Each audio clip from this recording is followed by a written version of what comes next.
So we have people that are contributing on a continuous basis, but we've also had people that will come at the fundraiser and give me a check for $1,000, okay? So contributions have come in from the citizens all kinds of ways. I just want to say something about fundraising in general. But let me talk about what we spend our money on next, okay? So our funds really go into what we spend money on is two major things. We have some administrative costs and we have legal costs, okay, legal services. So in 2022, we spent about $50,000 on legal services, okay? In 2023, we spent $73,000 on legal services. And why is that important? Because through the legal services, we were able to submit this year in August a petition, a charter, and also a legal brief to the LBC for review, an informal review. And that happened in August. So yes, we've spent a lot of money on legal. We're now to a point where we really don't need to spend a lot more money on legal unless somebody were to actually go and sue us, okay? So we've done all the legal legwork that we need to do. And so even though we took in $87,000, we spent $73,000 on legal. And then $8,000 we spent on websites, printing charts that we did in a public meeting, email systems, money that we spent for the fundraiser. It's probably at least a dozen different things that go into the admin group, and that's about $8,000. Okay. Keep in mind, none of us receive a dime, and I was told to pay it out of little paper. So it's a lot of work, okay? And we're doing it because of the love of our community. That's really why we're doing it. Everybody that's on this board is doing it because they know that we can be a much more vibrant community, free of the burdens of Anchorage, the MOAs, heavy hand upon us, and make this a better community. One of the primary things that, we're not going to get into it a lot tonight, but we've done in previous meetings, we put up charts, et cetera, about how we can get better schools at a much lower price, okay? We know that. We've seen that. We got the numbers. They're on our website. Go look them up.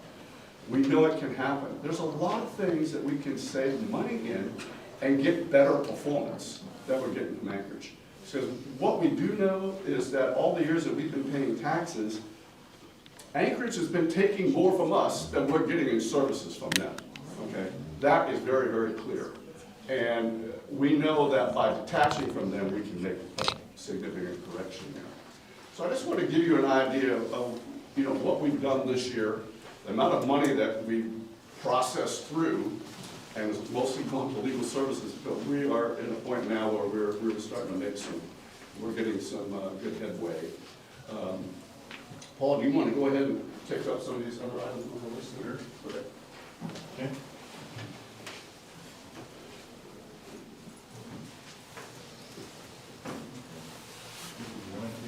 So, yeah, you want to probably talk about, we submitted in August, we submitted a request to meet with the mayor. Sure. We went down there for Facebook, yesterday, we got a response back from Jed, so. Okay. Yeah. Well, some of the process flows in order to get this petition to the LBC, which is the Land Boundary Commission. Local boundary, I'm sorry. I'm sorry.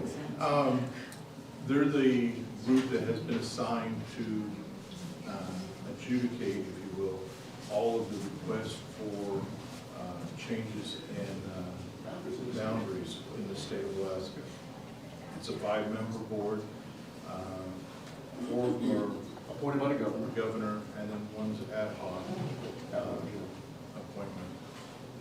So those 5 individuals are the ones who are actually responsible for using the laws that are written down in the Alaska statutes and judging whether or not our petition is viable so that it is we can do what we're asking them to let us do, which is separate from Anchorage, become our own borough, and form our own government.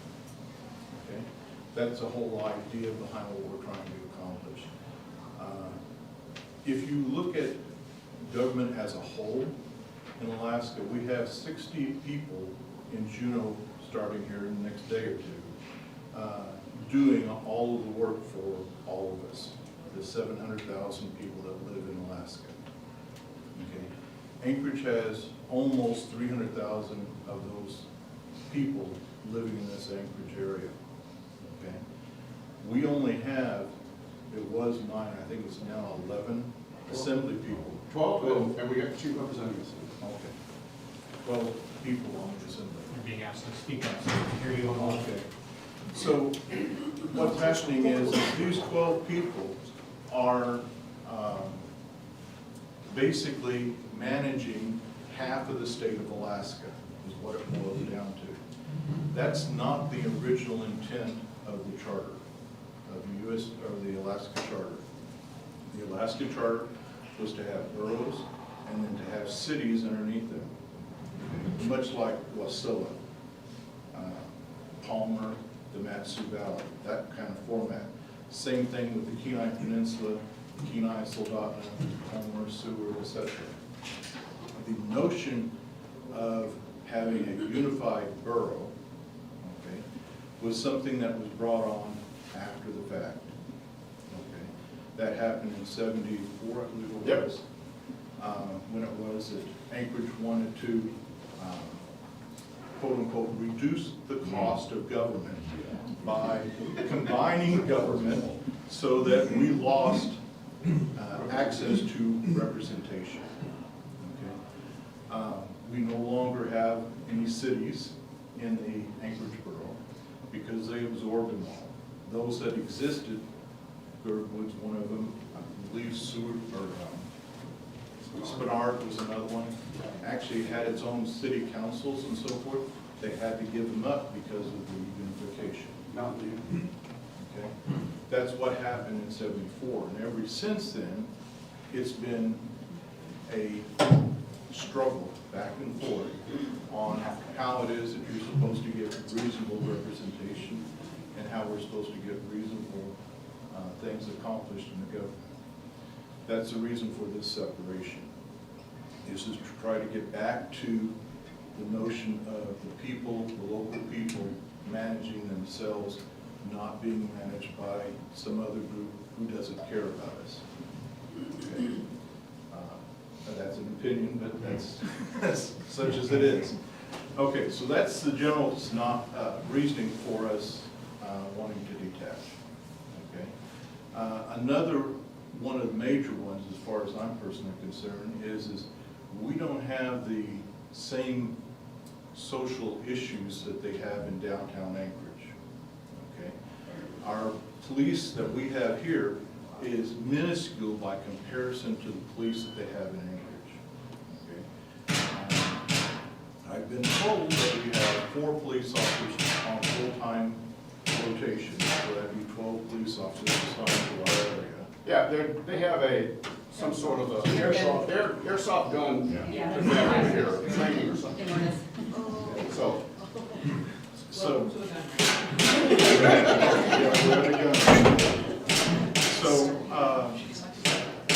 that is only 4 full-time employees, 24/7, so that'd be 12. Plus an inspector or 2, detective, I think is what they call them, that's assigned to us, okay? Conversely, Anchorage has over 450 police officers on the board, or on the force, okay? So it gives you an idea of the inadequacy or the disjointedness of Anchorage's problems, and I'll say that as the Anchorage Bowl problems, versus the Eagle River Chugiak people. What are the charges for the? It's a flat fee. Okay, we're all getting charged the same flat fee for.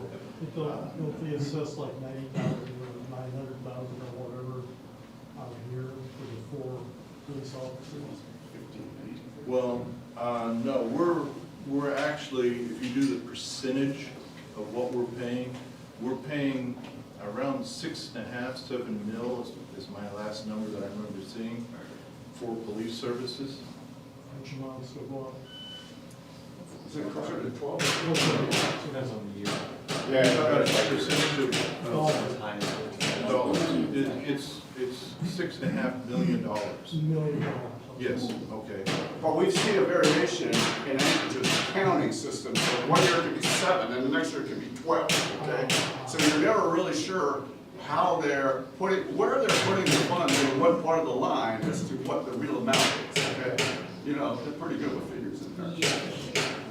They had the uniformed officer number kept going down and the cost kept going up. No, the costs keep going up. I think the Yes, officers have costs been the keep same. going up, but the uniformed officer count out here Didn't keeps change. dropping. They also pull officers from Eagle River as it is convenient for Anchorage, so And vice they may versa. say we have 3 all the time, but only when it's convenient. They do both. I mean, some of If them, they have a- sometimes they'll bring people out here as well, so. If they have an emergency in Anchorage, the officers from this area go into Anchorage to take care of it. Same thing as if it is that we have an emergency out here. Their officers will come out here to help support the officers that they have out here. They're not fully stationed out here, they're rotational kind of a thing. That's as I understand it. If you have a police officer in the room, they could better explain it, that would be great. Same thing with the fire department. Scope-wise, physical land area, we have our volunteer fire department that covers a much larger area of this area than the one office or one department in Eagle River does for the Eagle River and the valley, part of the valley. Okay? We pay approximately $1.5 million for the volunteer fire department. And part of that is because one of the city employees is managing the volunteer fire department, so he's on the payroll. Okay. The other $5 million that we're paying for fire department, $5 to $6 million, is for the fire department in Eagle River itself. Those are all paid professionals. Okay. Now, it's difficult to weed out, so to speak, the EMS side of the fire department, because 75% of the calls are EMS, not fire, okay? So it's kind of, but that's how the budget goes, and so that's the reason why we call it fire. Okay. Well, and Paul, the other thing is that MOAs, firemen are also paramedics, okay? Right. So because they're dual, they have higher pay scale than certainly the volunteers are gonna have, right? But, so they are maximizing how much they get, so that's the other thing, you pay for more services even though you may not need them. So you're sending high-priced guys and gals out to EMS calls when they probably are firemen, you know, and paramedics or EMS guys or gals. Okay. So that's the kinds of things that are currently in existence, okay? You're aware of your taxes, I'm sure. If it is, if you're not, maybe you need to read your little green card that'll be showing up very shortly. Ours got here today. Okay. Well, you're excited? Our property tax assessment went up 15%. Well, there you go. I have, by the way, this is very simple. I just went on to the MOA and went into the budget. And you can print out pages after pages. There's, I think this is 177 or 777 pages or something like this. But I cut out a little bit of it, and you can see, I realize this isn't very easy to see, but See the slope of that that's line? the rate that everything's been going up. That's your Okay, taxes. and so that's the way it's going to continue to go up. If it is, if you look at their 6-year plan, they tell you exactly how much they're planning on taxing you in the next years. Okay, so it's not a surprise, or shouldn't be, that you're going to be going up and down. Okay, the taxes are going to be going up. The question is do you want them to continue to go up, or do you want to have some say over what happens to the tax base? That's what Eagle Exit's about.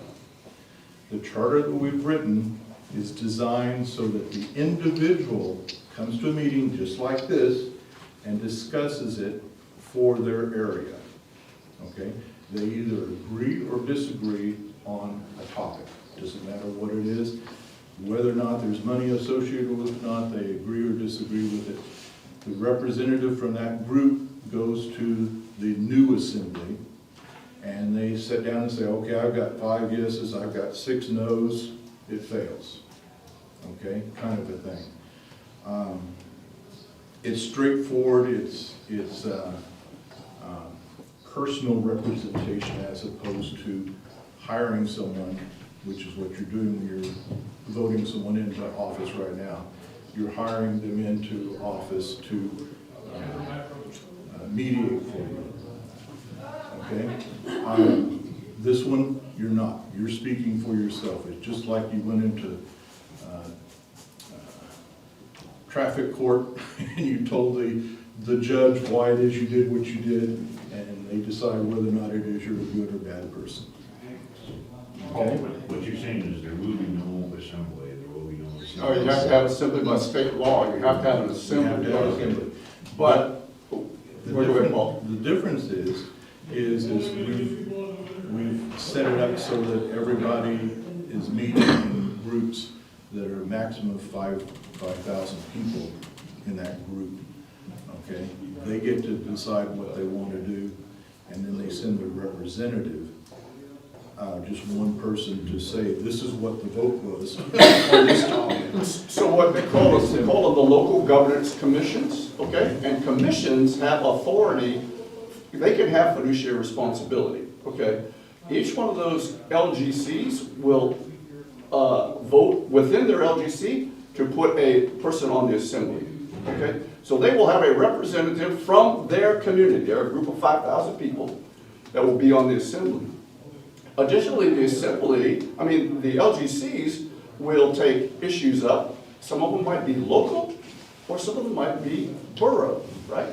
And those LGCs are going to get the chance to hear from their community about what they want. So let's say the Highland, which is South Fork Highland area, is currently a community council, but it's probably large enough to become an LGC. If that LGC decided that, well, you know what? We've decided that with the new state land that the borough got, that we're going to build a ski resort out in South Fork, okay? And the people in that community, in that LGC, decided that they were going to put the roads in and tax themselves for putting the roads in. They would have, just like in a mini assembly, they would have authority to do that, okay? They wouldn't have to go to the borough assembly. They could elect to do that themselves. As a commission, they'd have authority to do that, okay? But if, say, it was going to be an issue like, well, we should have an animal control center for the whole borough, okay? Then that decision would go out to all the LGCs for ratification, okay? Those LGCs would come back to the assembly and they would say, well, our people in Highland, South Fork, we said, yeah, we will pay for that, okay? But if 4 or 3 or 2 or 5 or whatever other LGCs come back and say, no, we're not going to pay for that, it's dead. It's DOA. It's not going to happen. So you're getting the actual legislative process back to the people, at least to 5,000 people, to try to make a decision and communicate that back to the assembly about what's needed. Now, the assembly still has a responsibility to putting a budget together for, you know, parks and recs, roads and library and, you know, a few things that they normally have responsibility. But this is pretty limited, right, what they have responsibility over. So the way our charter is set up, the assembly has, well, what's the right term? It's not. I call it rubber stamp, but. Well, they give the LGCs authority, okay? They give them fiduciary They have a responsibility. limited set of powers, that's all they have, sort of like. Yeah, the assembly is pretty limited, actually, and we don't have a mayor, okay? One person on the assembly will be the acting mayor, okay? And actually, we talked about putting in a dog or a cat or somebody else, and we wrestled with that enough that we said, no, it's too much fur involved. We're just gonna go with a person and let them be in charge. But it's gonna move, it's not gonna be the same person all the time. But there really are, you know, the ribbon cutter, you know, they're gonna meet the kids from elementary school, that kind of thing. What else? That pretty much describes LGCs. And I think in this packet here, there's some information about how LGCs are gonna work. But, you know, we give credit to our attorneys because they came up with that idea of commissions because of the way Alaska treats commissions, okay? And it was really a novel way. Here's another way to think about it. You know, Anchorage thought about community councils as this way that we're gonna get all this information from all these communities and we're gonna do what you want us to do, et cetera, except they ignore community councils, right? They might even come and visit you, but they're not having any intention of doing anything you say, right? Well, this is like community councils with teeth, all right? Because these community councils will be telling the assembly what they think, okay? Not the other way around, where the assembly makes all the decisions and said, okay, children, just settle down up there, settle down. We're making this decision for you, and because we know everything, right? No, that's not the way this is gonna work. That's what that is our thinking currently with commissions, that we will actually have community councils, if you will, with teeth. So the assembly will have enumerated powers essentially. Beyond there, you cannot. That's right. The That's right. LGCs That's have right. authority. The charter, or the state statutes, actually only gives a borough assembly 3 responsibilities. One is to manage the schools, one is to manage the budget, okay, and the third is to manage Lands and permitting and stuff. Permitting. Lands and permitting type stuff, okay? Okay, that's the only thing that they technically have responsibility over. All the rest of the stuff that you see happen in Anchorage area is supposed to be at city level. Okay, it isn't, because they conjoined them, and so now they get to say on everybody, okay, regardless of their desire, and regardless of their needs. Okay. I saw a hand back down there. I'm sorry? Overcome by events. Oh, okay. Sorry. Let's see, what else? That gives you a general idea of what we're trying to accomplish. So August the 2nd, August, October. Yes, October, we send it in August, our charter and our petition and our brief. And the LDC looked it over, they gave us back a letter, an informal review of the thing. By a staffer, not the full 5 commissioners, okay? Just a staffer, it's a staffer review.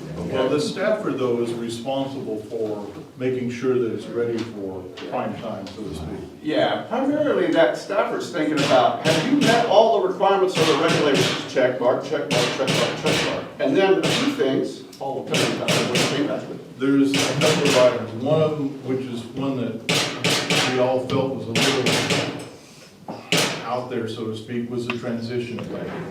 And the reason for that is in the transition plan, they wanted times and dates, people who were at the meetings, what was discussed, everything for getting a transition plan in effect for moving from one type of. From MOA to us, Right. okay, whatever it is.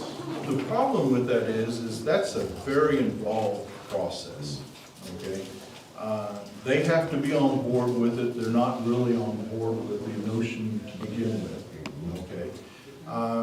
They have to be willing to help, they're not really wanting to help. It's difficult, okay? We've set up several different meetings with the representative from the MOA, Amy Dembowski. When she was still there, when she was still there. When she was still there. Yeah, when she was there. They finally got a letter out of them that said that, that we wouldn't be economically harming Anchorage, because that's one of the things that we can't do is harm Anchorage, the balance of it. If it is that we coughed up $92 million worth of bonds, money, and $98 million worth of interest, well, I shouldn't call it interest, it's payoff of the bonds early, so that they have to be refinanced. It costs them 98 million, I think it was, at that point in time. And then they wrote that they wouldn't be economically harmed if it is. And that's a big thing, that's a big thing, because the LBC wants to know that if we were to transition into a new borough, they want to know that we are not going to damage what Anchorage has in place, okay? So getting the CFO to say, yep, we can see you guys detaching, and you're not going to, you're 12%, which was an important number, because he says, hey, the assets and liabilities for Eagle River are 12%. And we'll get back to that in a second, because that is a big deal, okay? To get the CFO to say that in writing.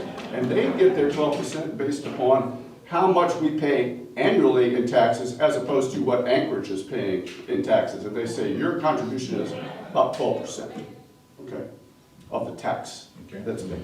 And so what you can do with that 12% number is you can take the $600 million worth of budget, which is what's 2024 is roughly $600 million for Anchorage. Take 12% of that, and that's theoretically what we have to call up as Chugiak River to support Anchorage. As they're supporting us, we're having to support them with that kind of money, okay? We have that money available to us if it is that we were detached to run our own government. If it is that we want less taxation and less quote-unquote services, because I don't really feel a lot of that services, we could run our borough cheaper, okay? Same thing with the school district. School district gets a huge sum of money, okay? We have, I think it's around 7,500 students in the school system right now, okay? The total school system. You got that number? Yeah, I do. Of the 97 to 99 schools that they have in Anchorage under ASB. Shoot, I didn't add it. It's 48,000 students roughly. There's a large quantity of students going to school in Anchorage or in the ASD system. And I think we're about 7. Yeah, we're roughly 7 Okay. million, or 7,000, Okay. maybe 75, but it's somewhere around that number. But the problem is, and it's the same thing as speaking to one of our Juneau representatives, is I told her specifically, hey, you guys are the ones deciding how much money to give to the school districts. You should be able to put strings attached to that and say, if there's not a certain performance level, you don't get the money. You know? There's no reason why we can't do that with our own school system. Is if they can't perform, then why are you paying them? I mean, that's like hiring a plumber to come in and the toilet's still plugged up a week later. You know? We need to make use of it. Yes, you want to say something? Yes, Yes, go ahead. I concur with you, and I held that belief in Juneau. Show outcomes. The question I have is like the 12% what's the percent of liability to the muni for this area? 12%. Well, they're classifying. 12% of the revenue, what's the liability of that claim? No, they're claiming the liability is 12%. Right. Okay. So what they want to do is to get the bond money back from us, so those GO bonds that are out there, and they want to get back the rewriting of the bonds, et cetera. And so that's why they're saying, if you guys leave us, hey, you're no longer an asset to us, okay? So you need to pay us to rewrite those bonds that you are currently a part of. Right. Okay. But what's the other liability? We didn't want those Like bonds EPD, stuff like that? They didn't address those. They didn't get into all the details of that, but at least we have a number from them as a starting point for when we're dealing with assets and liabilities, okay? Because while you might say, well, gosh, that's almost $200 million they want from us. Yeah, But when we first put a pen to the paper and we were going through the information that's publicly available online about their assets, okay? Now keep in mind, a lot of those assets haven't had appraisals in 10, 15, 20 years. When we looked at those numbers, we were estimating, as Eagle X said, we were estimating what we could see at about $20 billion. The CFO, Frisk, who is no longer in that job, but he wrote back to us and said, well, he told us, well, that number really is pretty low. The assets are really closer to 40 billion because they haven't been updated in a long, long time. So when we look at 12% of whether it's 20 billion, 25 billion, or 40 billion, it doesn't matter. It's a lot of money that's up that we would have paid into, that we would ask for it back, right? Now, I can tell you right now, Anchorage probably has no intention of giving us 12% of $40 billion, okay? But here's the other thing, is that we can use that as a bargaining chip to make sure that all the assets that the MOA has here in our area, that we don't have to pay for those things. Because they want us to pay them for 12% of the fire station that they built, or whatever they built here, Tom? Didn't we already pay for that in our taxes? We did. We did. But in the separation of assets, they're going to say, well, look, we paid for 88%, you paid for only 12%, you owe us for 88% of that fire station that we built. So it's going to be a bit of a And balancing they owe act. us for 12% of all the other fire stations. That's correct. That's exactly what we're talking about. Is that when we balance what they have versus what we have, we should still make out pretty well. Ken? So two pieces. So that amortization acquisition and to be able to use the accounting word of depreciation. Yeah. So that's one, if there's depreciation of the fire station as example, that there should be in the formula.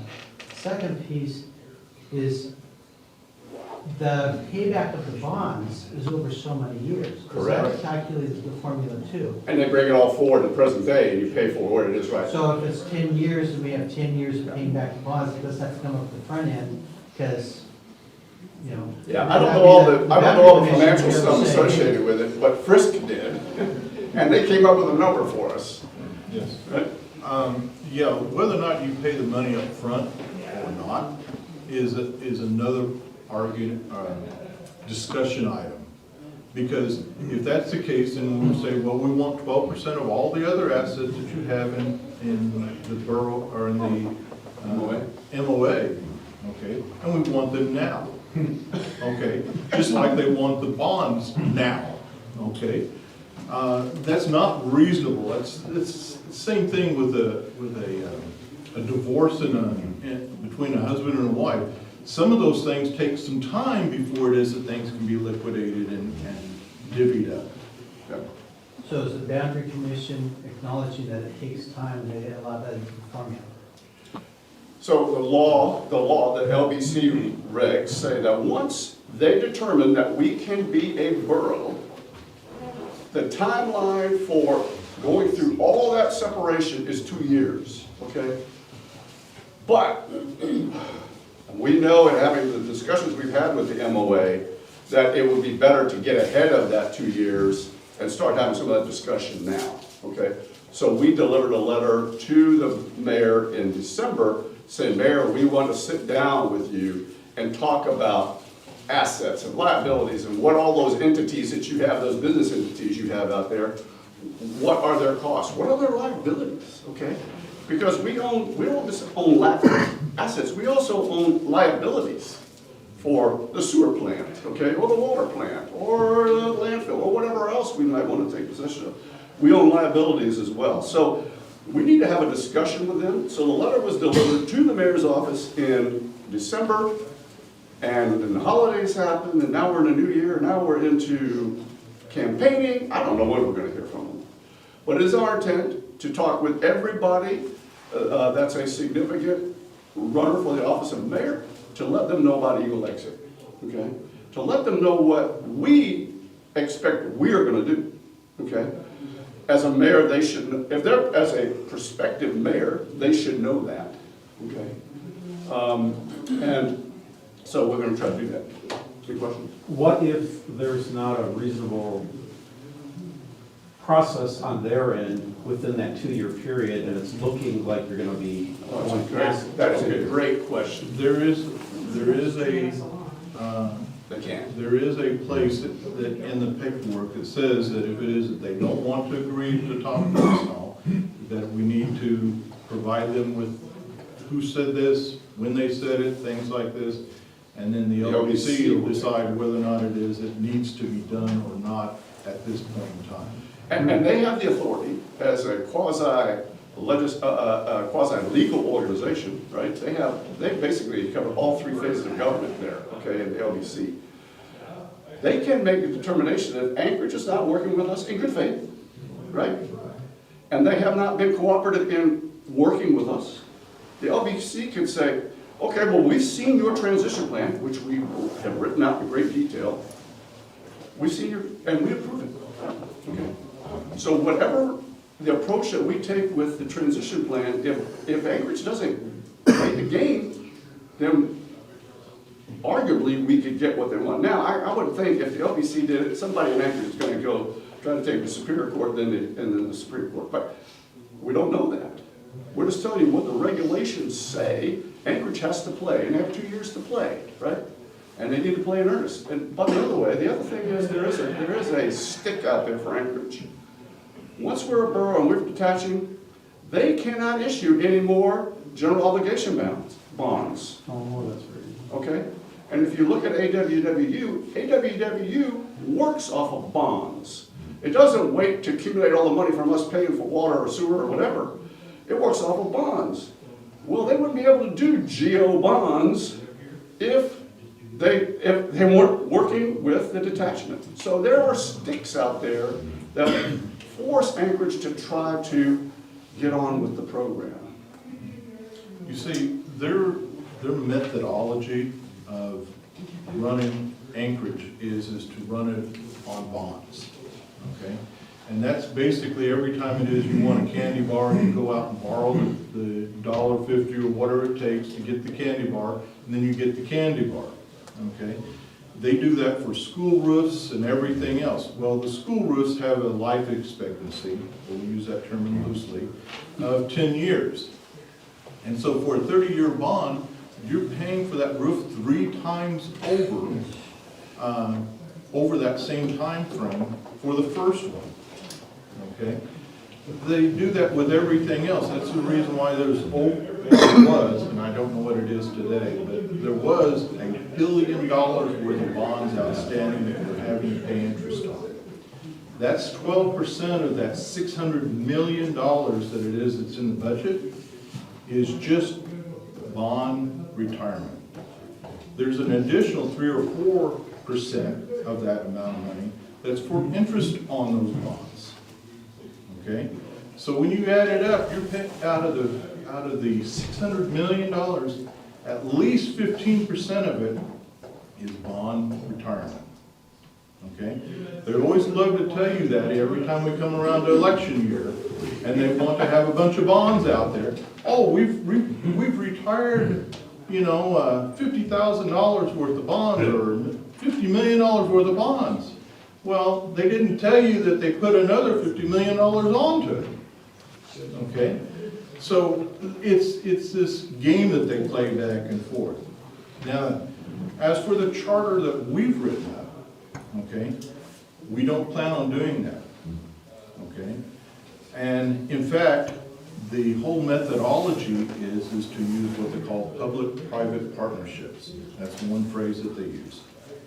And what that means is you go out and you hire someone to do the job you want them to do.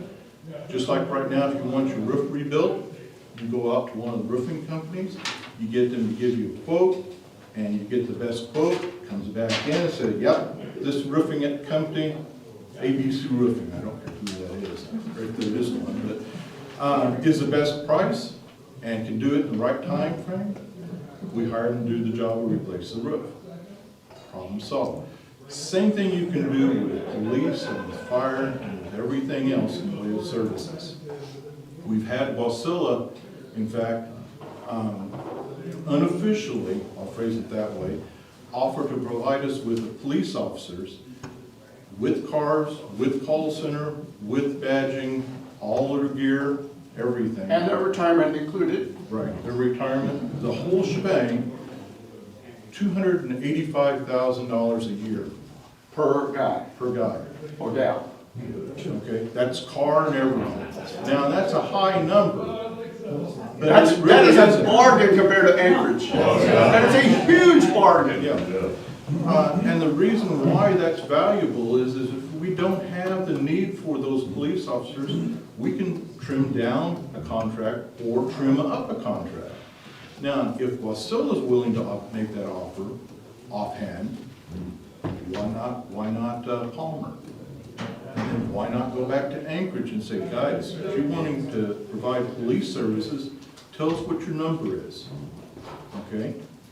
And then hire them to do the job, okay? This is not uncommon. I mean, you see it right now with Girdwood. Girdwood has hired Whittier, there you go, to come over with their police officers and do service for them. And it's not convenient, but it works for them. Okay? Because otherwise, they'd either have to create their own police department, or beg and plead the assembly to bring a couple of police officers down periodically, use that term loosely, to provide police services in Girdwood. Well, we have McKenna as a good PPP example. Sure. McKenna, for the road service, is a good example in this area. Anchorage doesn't come out and do road work out here in this area. It's all done by private contractor, okay? Same thing with EMS service. If you want EMS service, there are companies throughout the United States that would gladly come up here and provide us with EMS service, okay? We wouldn't have to have our volunteer fire department provide EMS service. In fact, those people could even train the the volunteer people as they see fit. Okay, just write it into a contract.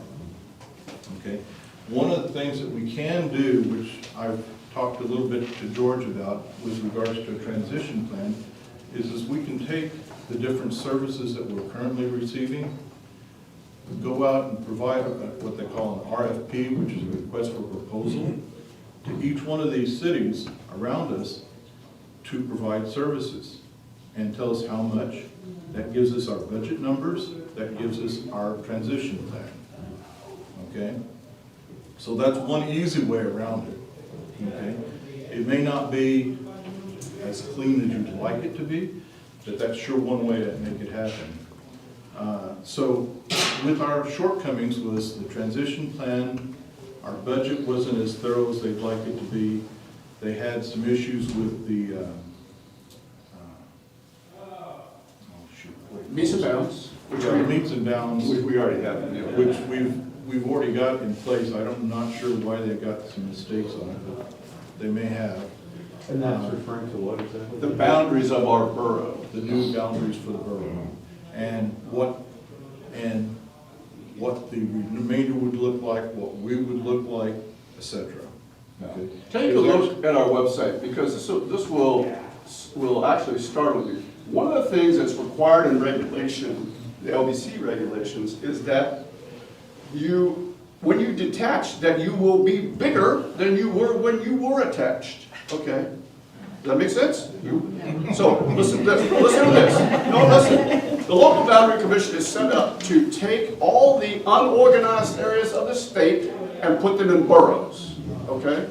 So if you look at our area, Assembly District 2 is a pretty finite area. It's kind of cut off by the Chugiak Mountains. Okay? We've taken that eastern boundary and pushed it all the way to Prince William Sound. So we went from 1,000 square miles, is what AD2 is, to over 6,000 square miles, all the way to Prince William Sound. That is a great thing, because the LBC was created to whittle away at all the unorganized area in Alaska and put them into boroughs. Why would the state want to do that? Because right now, any of those unorganized areas, the state, Juneau, pays for all of that. Right, Ken? They pay for all the education that's going on there, they pay for the roads, they pay for everything. But if it's in a borough, now you're looking for the people that collect taxes to help pay for that. So it is in the state's best interest to shrink the unorganized area. Now, in this particular case, I'll get to you in a minute, Forrest. In this particular area, that area is mountains. It is the Chugiak state, federal and state parks there, right?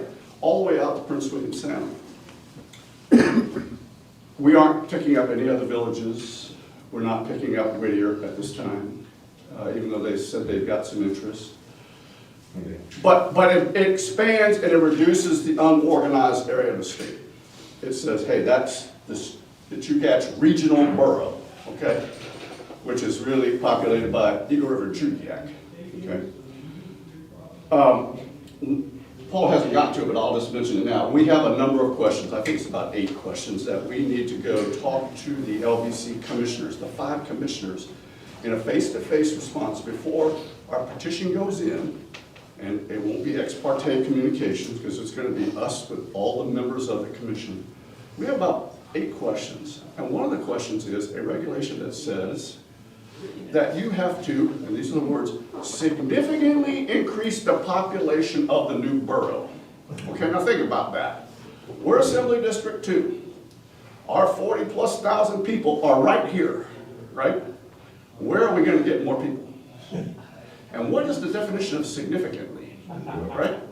Now, if I got Whittier, that's 247 people out of our 48,000. Is that significant? No.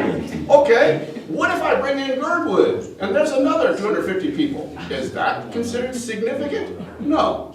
So the question we have for the LBC is why is that regulation in place? What is that intended to accomplish? Okay, we can increase the size, but we certainly can't increase the population. Tom? Does that include organic growth? Doesn't there a- Well, that's a good question. I think it was Sitka became a borough, and they grew dramatically. Well, but there's a large neighborhood going in back over there behind Pat Ridge. Eklutna has, what was it, 2,100 proposed build sites over Eagle River, on the other, on the. You see, that's the kind of question Southern we end need. of Powder Ridge, they're gonna start there. And behind Powder Ridge?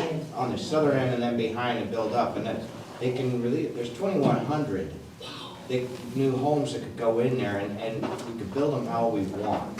That's fast. So, I think that, the other thing too is if you've got a community that is low taxes, a lot of people from Anchorage are gonna want to just abandon Anchorage and move this way, and if we could provide housing for them, they will come and our community will just grow organically.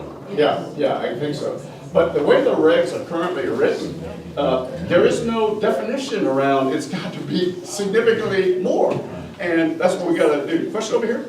So we got a couple of questions from Russ, and they kind of coincide with the LBC's decision and wondering how soon until they make that decision and we can take a vote.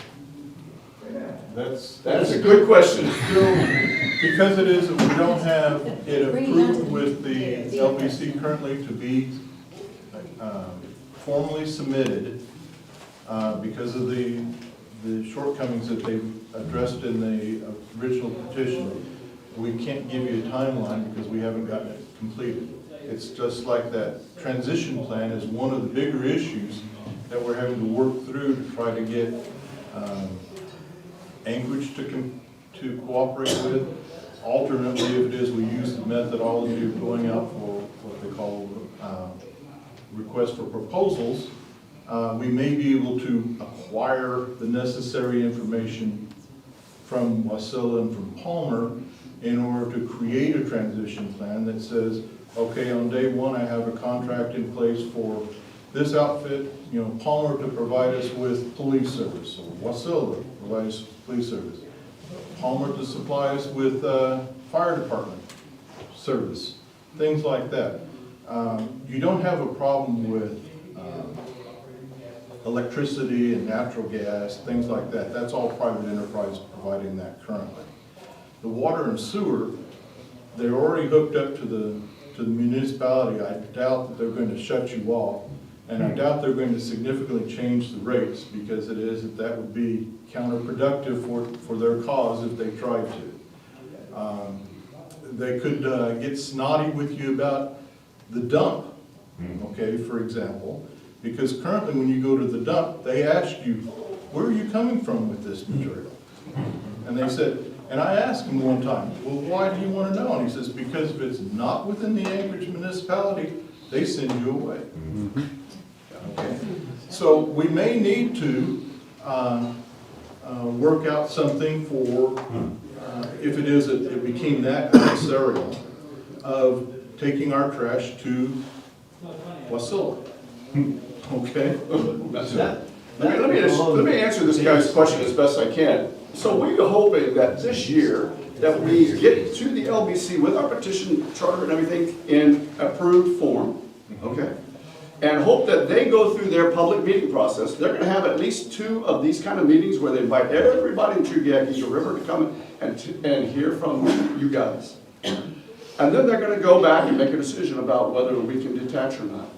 But before that happens, okay, we have to collect names on a petition, on a signed petition saying that each one of you have read what we put in our proposals, a petition to them, the charter, etc., and that you are agreeing to submit the petition. Okay? We have a 1-year process to do that. Okay, so that's what we're really striving to do. As soon as our petition, charter, and legal brief are accepted to go to the full LBC, we have 1 year to collect all those signatures and get it to the LBC. That is really what kicks off that LBC process, is once we get those signatures. Now, I mentioned that we have 8 questions. One of the questions is this. Alaska statute says that in order for us to collect those names, we have to have 10% of the people that voted in the last general election. Okay? If we go back and look at the last general election, 10% of those people is about 2,500. In 2009, the LBC regulations changed, and they said, oh, it's 25% of those that are registered to vote. Oh my gosh, now 2,500 has gone to 12,500 names that have to sign the petition to submit it to the LBC. One of the questions that we have at the LBC is, where the heck did that come from? Okay? Why in 2009 did the LBC decide that it has to be such a big hurdle? Because, this is this, the hurdle to get us, our communities to approve it is all of us vote, and with a majority being in favor, it happens. So say only 5,000 people vote, 2501 happened, it happens, okay? So why the big hurdle to get it into the process? That's a question that we have for the LBC. We can't get any answers. We asked the Department of Law, and they said, this is their response, we don't work for you. Jeez. That's what the Department of Law said. We wanted to find out what was the basis for that 2009 change, and we got nothing. So we're going to go to the LBC and say, okay, you guys ask the DOL, why is that in there? Because we think it's unreasonable, when the statute is very clear. Okay? Anything else there? We've covered most everything. Are there any questions you guys have? But that's right, Forrest, I forgot to mention. This related, what's the difference between a borough and a county? Oh, that's a good question. If you go online, so there are counties in the United States that look very much like boroughs. The state of Alaska has given boroughs a lot more control over how they manage their affairs. There are counties in the U.S. that are only allowed to do a few things, okay? Just a few things, right? But yet there are counties that are allowed to create their own charters and to manage their affairs with assemblies or local governance commissions, those kinds of things. So I would say a borough has more broad authority than most counties do, okay? I mean, you look at places gosh, back east, I mean, little Iowa has 99 counties, okay? They could fit down, Iowa could fit down on the Seward Peninsula down there. That's 99 little entities, but they don't have a lot of control over anything, right? I mean, they really are limited in what they have control over. So, yes, back to that. Under reorganization, is it possible to have, say, a sheriff? It is. Yeah. Yeah, I mean, how you choose to set up your services for, police can be set up how you want to have it, right? I think in Alaska, isn't it right that the state troopers are deemed to be more like sheriffs in most states, right? They kind of function like sheriffs. But yeah, you could have a sheriff system if you wanted that, I guess. I don't know that much about that, to be quite honest with you. Well, a sheriff would be electable by the citizens within the borough versus the state troopers there. Sure. Yeah. And if they mess up. I don't know of anything in the regulations that prevent that. I'm not aware of anything that prevents it from doing it either. That's something that we could decide on our own. As a borough. As we form a borough. I think you'll find that the state's going to require whoever it is that we have acting as police officers to have certain credentials that they have approved and gone to their academy or whatever else. Or an equivalent academy that they recognize can be brought in. Right.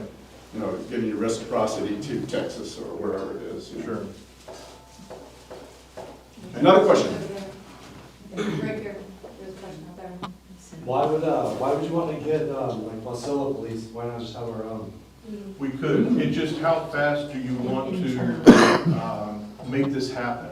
In other words, this 2-year transition plan is contingent upon the notion that the Anchorage is willing to continue to provide police service at a certain rate for us to transition into our own kind of police, whatever it happens to be. If it is that they choose not to, then we have something else that we need to do. We need to find some kind of police service, because we're not allowed to, I'll use that term loosely, not provide that kind of service, okay? The LBC is very much of a stickler to make sure that the citizenry maintains the amount of services that they currently enjoy, if not more. Okay? And so because you quote-unquote enjoy the police services of Anchorage right now, we would have to immediately provide an equivalent police service in the future. Okay? Now, once we are fully up and running and we have our own borough and we're past the transition period of 2 years, et cetera, if the citizens decide that they want a sheriff's department or they want some other different configuration, one of the things that's a good question he asked, because why don't we hire our own? One of the problems one of the reasons we looked at the public partnership is that we're trying to avoid getting into having unions, number one, and number two is having to pay for everybody's retirement plans, right? We'd much rather pay the fee for your service on an hourly basis and have your employer pay your retirement plans and your medical, et cetera, rather than the city, the borough or the city having to come back and say, oh, now we've got these employees. We have to worry about their vacation time. We have to worry about the amount of time we have to do payroll. We have to do all these other things that we're thinking, well, why do we want to do that? It's a big cost. Nani, what do you think?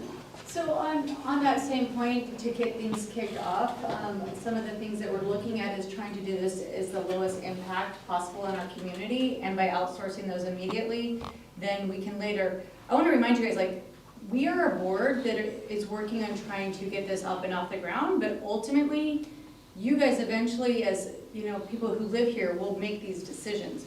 We're just trying to figure out a way to get up off the ground so that we can get running, and then later we will have these deeper discussions. Do we want to have our own police force?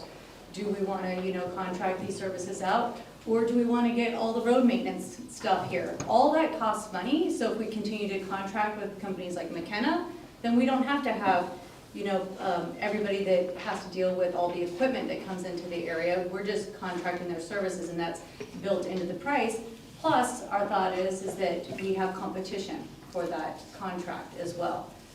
So there's a couple reasons why we do that, but I do want to remind you guys that we ultimately aren't making the end decisions here. No We decision will making, be bringing that to you guys. We're just trying to get it out there so that we can get to the point where we can, as a community, make I those think decisions. one of the important things is that, and we're trying to get this in our messages that we do monthly to everybody, is that, we are just facilitating the process, right? But also maybe give you some options to think about going forward, okay? I'm not gonna say, maybe everybody in Chugiak Eagle River decides we wanna have our own police force that are our guys, with our cars, with everything else, and the residents all wanna vote for that. I'm not gonna say that that's not the case. But there's another option, and the option is contract those services. You might save some money. You might get better service, or you might not get better service. But here's the thing. The advantage of contracts is that, first of all, I'm not gonna have to fight a union about what's in there and what the provisions are, because it's in a contract already, right? So the amount the person is paid is in the contract. The performance requirements for the person are in the contract.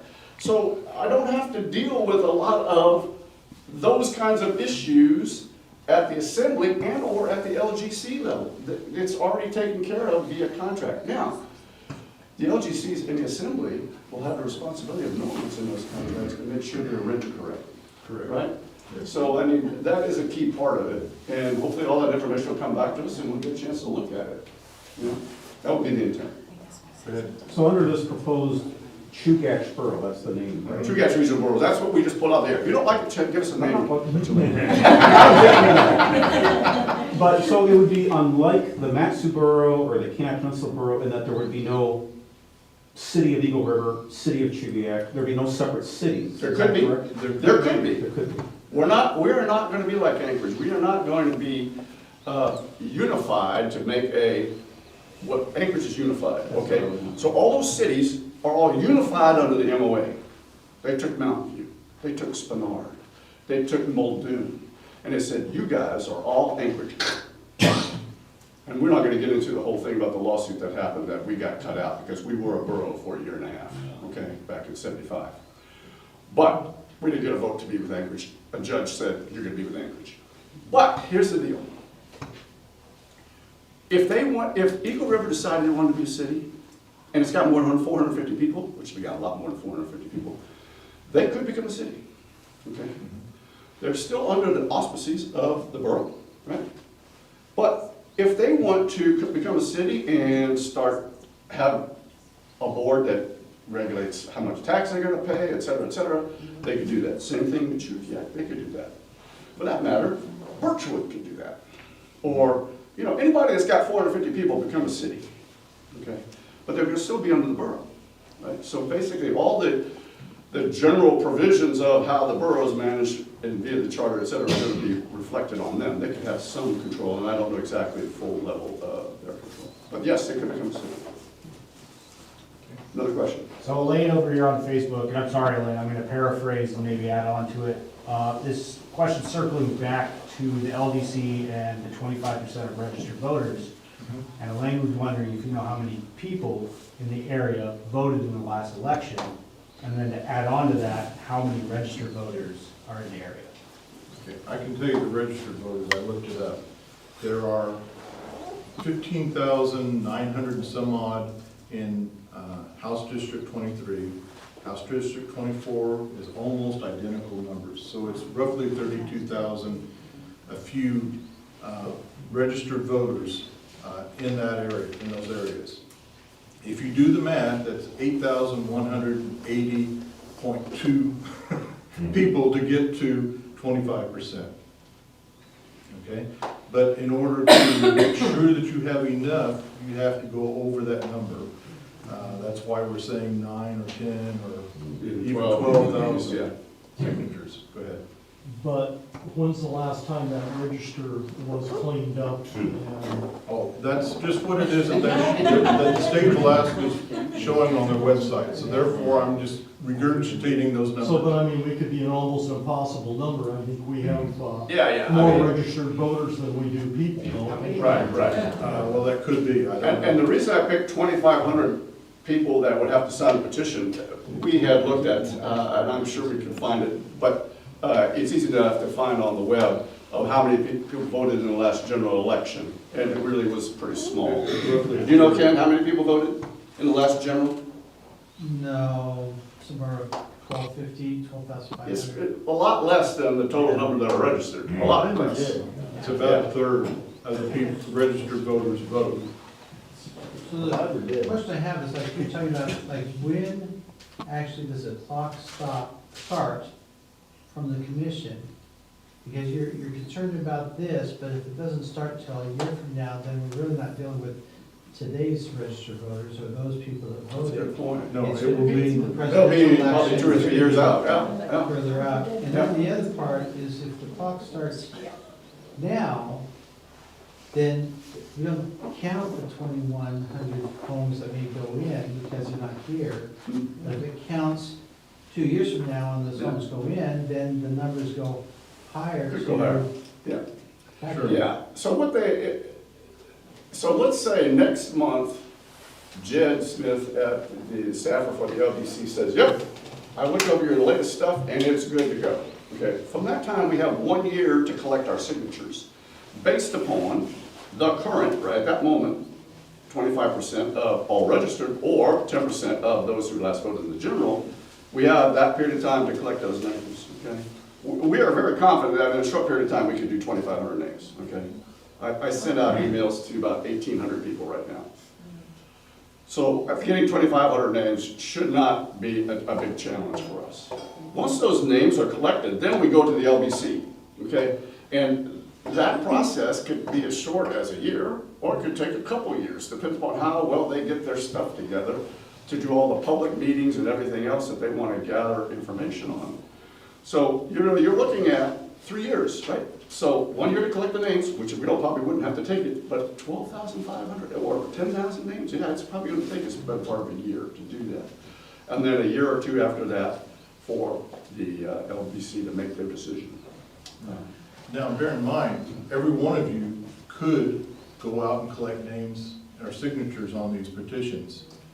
So that's, the manpower issue isn't as great as it may at first look like, because I know there's some of you guys that would be willing to help with collecting names. We would have classes on exactly what you need to tell them, what they need to read, and make sure that they understand before they sign it, so that there isn't any question about whether or not it is that they understand what we're trying to accomplish. And why it's important? Because the wording that the LBC says that when you sign that you have reviewed the documents that we submitted to the agency. It didn't say you had read them, it said, did you review them? Okay? So you can go online and take a look at what we stuffed and say, oh yeah, like they have a petition and a charter, oh, and a legal brief, it looks like they reviewed it. Yeah, and then you sign your name, okay? Because what we've submitted so far to them is 735 pages, and I don't think anybody in this room is gonna read all that, okay? It's just too much. But you can review it, you know that it's there, you can look through the table of contents and see what all we put in there. And, you know, you might read the charter, it's about 38 pages or something like that. I think 35, 38, it's pretty small, you could actually read that or look at the summary here. But you know what's in there, and that's what they really want to know. Before you sign that petition, do you know what it is these people up here envision for you? Okay. Any other questions?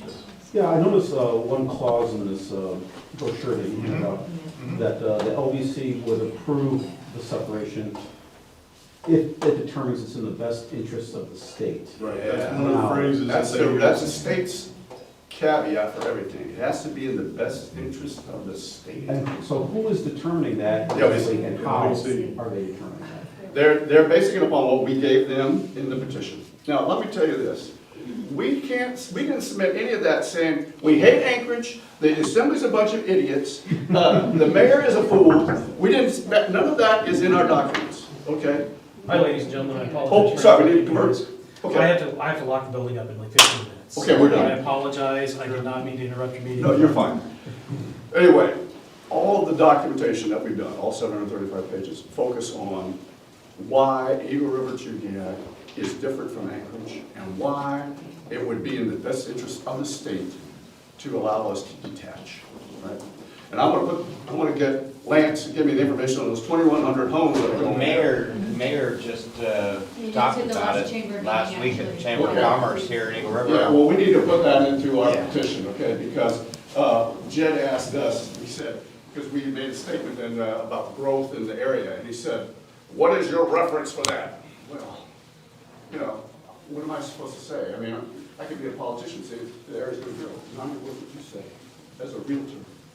Oh, no, I can certainly get you more information on that. Let's on put that that in. Property, or that project timeline, but I know we're trying to wrap up here, and I just wanted to say that, again, I think it's important, I appreciate you guys coming in today, and I also think that it's important that you guys continue to ask questions. You don't have to wait for a public meeting to ask any of the people on the board, questions. We do this forum so that you guys can have that. But go out to people and tell them about it, get them to come in. We do these public meetings once a month, and we would, love to see more people coming into the room, asking good questions. Obviously, Facebook, we really appreciate everybody that's out there asking good questions on Facebook as well. But this is we need your interaction, we need your engagement. We need you guys to go out and tell people about it. You guys know 50 more people than we know, so every time you share it, it's definitely going to be helpful for the progress of the Big time, sure. movement. Big time. So that's all I want. Thank you. Who else wanted? Anybody saw the question? I just want to address his question. Okay. Is that the state gave the property of Lions Park because it's the best interest of the state, because the community was doing a good job. And so that's the same mentality that exists. Okay. Exactly. And we should put that in there as well, right? Okay, did we answer everything for the online? Yeah. Facebook people satisfied enough? It seems like it, they're very grateful. Thank you. Thank you, Facebook. Thank you. Thank you. Thank you. Thank you for coming, everybody. Safely out there. All right, my fellow Alaskans, you know what to do. Click that bell, like, share. Make sure you click the bell to be notified every time we go live. Sorry for the late start on this. I had to work. You guys know what it means. Making a living, you got to do everything you can. Again, you can find this on Twitter, or X, Facebook, YouTube, Rumble. Rumble was a little bit delayed further than Facebook, so if you're watching it on Rumble right now, if you want to watch more of the broadcast, go watch it on Facebook, YouTube, or Twitter. I was able to get them up and operating right off the bat. Hopefully I will be at the next Eagle Exit that they have here in 1 month from now, and you guys can make that possible by showing your support and going to our website at politadick.com, clicking that support button. The proceeds you guys donate to us goes directly back into what we're doing. Make sure that we have the gas availability to be able to be here to live stream these videos. I'd like to give a big shout out to Tracy's Treasures and for their support in what we do, and greatly appreciate it. If you haven't been into Tracy's Treasures in Eagle River, or excuse me, in Wasilla, please stop by there. They have such unique gifts, antiques. They repurpose furniture and stuff like that. They build things, and you can see by what I'm about ready to put up here, the American flag, the wooden American flag there, they donated that to us. You'll see that in upcoming live streams from our studio. Pay attention this week, Wednesday at the Matsu Borough at 10 a.m. They're doing the book review on the books that are pornographic, that shouldn't be in our schools, and honestly, in a lot of our public libraries, they have no business being there.